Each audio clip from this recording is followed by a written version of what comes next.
Éric Ciotti, bonjour. Bonjour. Donc c'est maintenant officiel, hein, vous risquez d'être en situation de cumul. Vous avez choisi d'être candidat dans la première circonscription des Alpes-Maritimes. Est-ce que vous avez l'impression aujourd'hui d'être un candidat des Républicains, pour reprendre une expression de certains membres de votre parti, un candidat radicalisé entre guillemets? Je ne crois pas. Je suis un candidat qui porte des valeurs et des convictions. J'ai entendu ces propos. Si être radicalisé, c'est être fidèle à sa famille politique. Moi, je suis un homme de droite. Je l'assume avec fierté. Être de droite, c'est défendre la liberté d'entreprendre, c'est refuser le matraquage fiscal. Être de droite, c'est vouloir une autorité de l'État forte pour nous protéger du terrorisme, pour lutter contre l'immigration illégale. Voilà, donc j'assume ces valeurs. Ça fait 10 ans que je les défends à l'Assemblée nationale et je veux continuer à les défendre dans un moment difficile pour ma famille politique. Nous avons perdu le premier tour de l'élection présidentielle.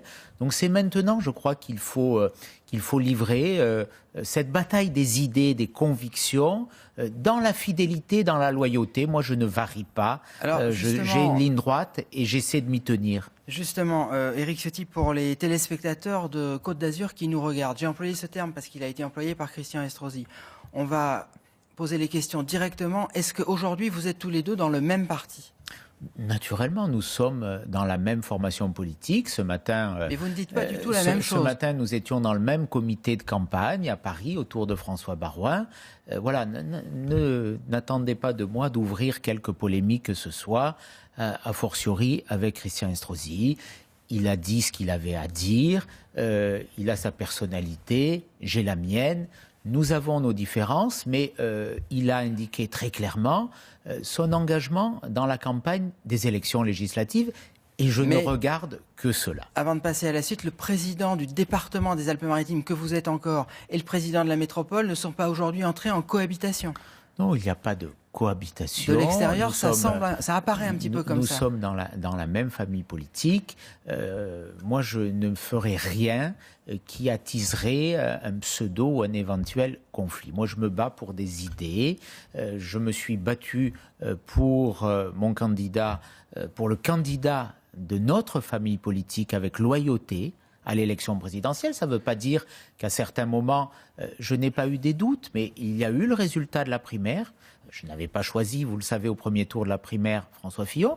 Je l'ai soutenu parce que c'est lui qui a gagné. Et dans cette campagne, je me suis investi totalement. J'ai le sentiment qu'aujourd'hui, si tout le monde avait fait campagne, s'était investi dans ce débat, on n'aurait pas eu Madame Le Pen au second tour et donc on n'aurait pas eu ces questions à régler parce que moi je considère que pour faire reculer le Front National, il faut assumer ses convictions et il faut que ce soit une droite forte et claire. Alors, une dernière question, Éric Ciotti. Donc, si vous êtes élu, député de la première circonscription, si vous êtes réélu, vous allez devoir quitter le département. Est-ce que le fait qu'Emmanuel Macron veuille supprimer les départements dans les zones où il y a une métropole, comme ici il l'a dit, est-ce que ça a compté dans votre décision ?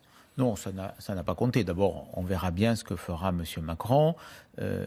Moi, je me bats pour que M. Macron n'ait pas de majorité à l'Assemblée nationale, pour qu'il y ait une opposition aujourd'hui à son mandat présidentiel, demain une majorité à l'Assemblée nationale qui porte un projet d'alternance, un vrai projet d'alternance qui évite de poursuivre les lignes du mandat de M. Hollande. On a vu la proximité au 8 mai entre M. Macron et M. Hollande. Je mets en garde les Français. Attention, ils ont voté M. Macron, mais qu'ils ne se réveillent pas au lendemain des législatives avec tous les amis de M. Hollande. Donc là, on verra bien quel texte sera voté. Non, moi je me bats dans cette circonscription pour défendre des valeurs et pour avoir une majorité autour de François Baroin, qui sera le Premier ministre, si nous gagnons les élections législatives. Merci Éric Ciotti. Merci à vous.